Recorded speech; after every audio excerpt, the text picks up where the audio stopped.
Күріш қайнатпасы. Күріш суының ағзаға келтірер пайдасы мен зияны. Армысыздар, баршаңызға қайырлы күн. Бүгінгі тақырып күріш қайнатпасының ағзаға келтірер пайдасы мен зияны туралы болмақ. Егер де күріш қайнатпасының ағзаға келтірер пайдасы мен зияны туралы білгіңіз келсе, онда міндетті түрде мына видеоны аяғына дейін көріңіз. Ұнаса да, ұнамаса да тіркеліңіз, лайк басыңыз, коммент жазыңыз. Дос-жаран, жақын жолыңызбен бөлісіңіз. Қоңыраушанды басып қоюды ұмытпаңыз. Бұдан кейінгі видеоларды жіберіп алмас үшін.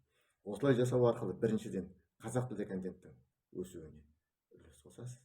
Екіншіден ана тіліміз қазақ тілінің өсуіне азғантай да болса септігіңізді тигізесіз. Күріштің пайдасы туралы айтайық енді. Күріштің пайдасы туралы бәрі біледі.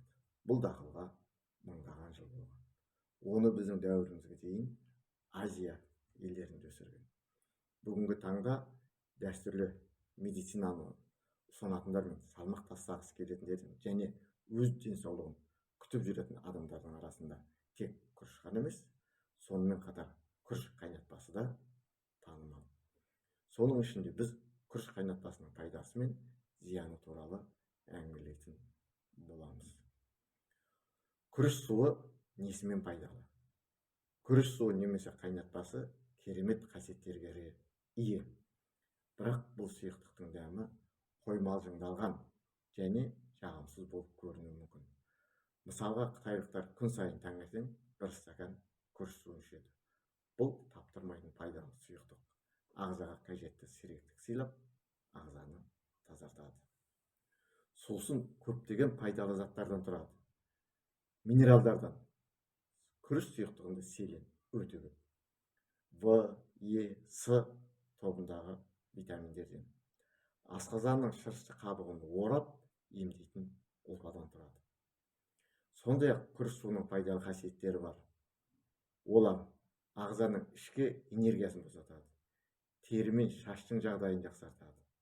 Зат алмасуды жылдамдатады. Ағзаны уытты заттардан тазалайды. Сусыздануды жеңуге көмектеседі.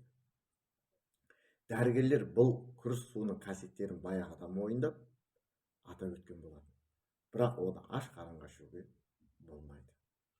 Себебі бұл сұйықтықтың өзінің қарсы көрсеткіштері бар. Олар тоқ ішектің қабынуы, іш қатуға бейімділік, жеке төзімсіздік.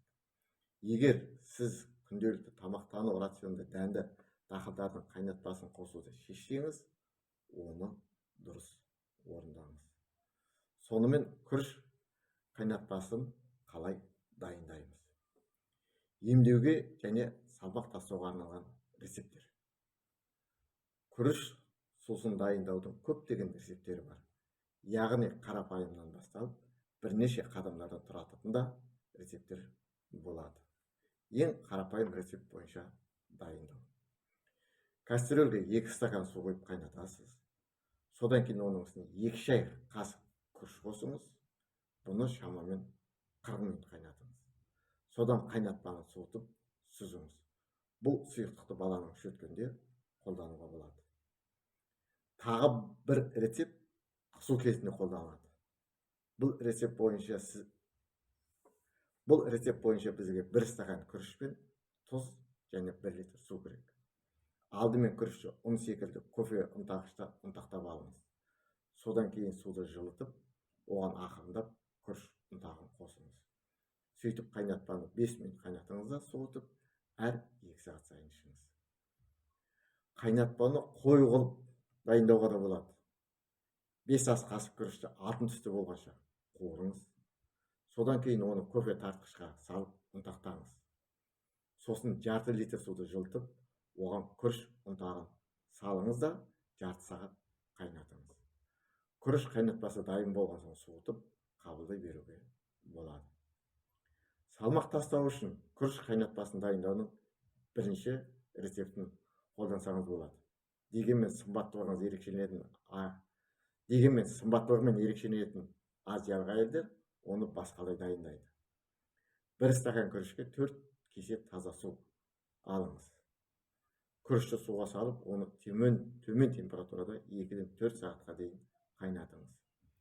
Сондай-ақ күріш суын дайындаудың басқа тәсілін қолдансаңыз да болады. Мысалы, күрішті қайнатыңыз да бетін сүргімен жақсылап жауып, түнге қалдырып қойыңыз. Сонымен қатар Азияда ашыған күріш сусын да дайындайды. Яғни ферменттелген күріш сусыны. Ашыған су қарапайым қайнатпа секілді дайындалады. Тек әзірлеу кезінде суды көп құйып қою керек. Күріш қайнаған кезде оны кепсермен сүзіп алыңыз. Бізге күріш суы керек болатындықтан суда қайнаған күрішті тамақ пісіру үшін қолдансаңыз болады. Ал қайнатпаны ашыту үшін оны 1 тәулікке қойып қойыңыз. Содан кейін ашыту процесін тоқтату үшін суды қайтадан қайнатыңыз. Кейін сусын суығанда аздап қолдана берсеңіз болады. Бұл сусын жасартушы құрал ретінде әрекет етеді. Себебі оның құрамында E дәрумені өте көп. Күріш суын қалай қолдану керек? Құрметті оқырмандар, күріш сусыны 100%-ға әсер етсін десеңіздер, оны дұрыс ішкен жөн.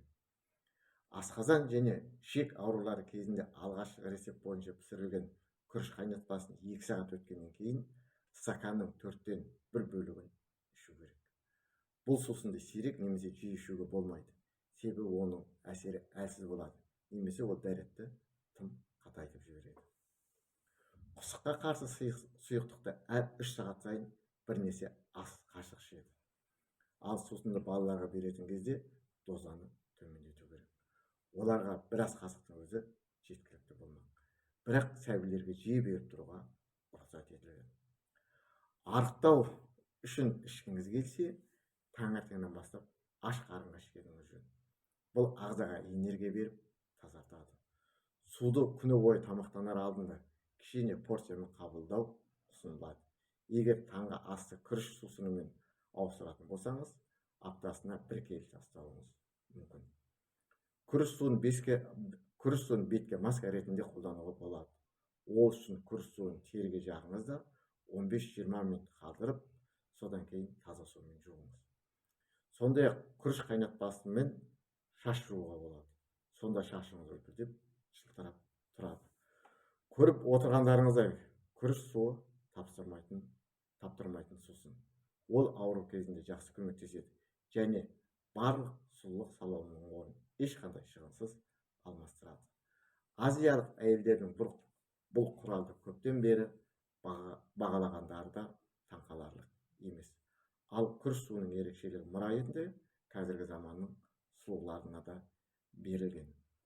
Видеодан пайдалы ақпарат алдыңыз деген ойдамыз. Егер де қан не үшін қоюланады, оған не істеу керектігін білгіңіз келсе, дәл қазір келесі видеоға өтіңіз.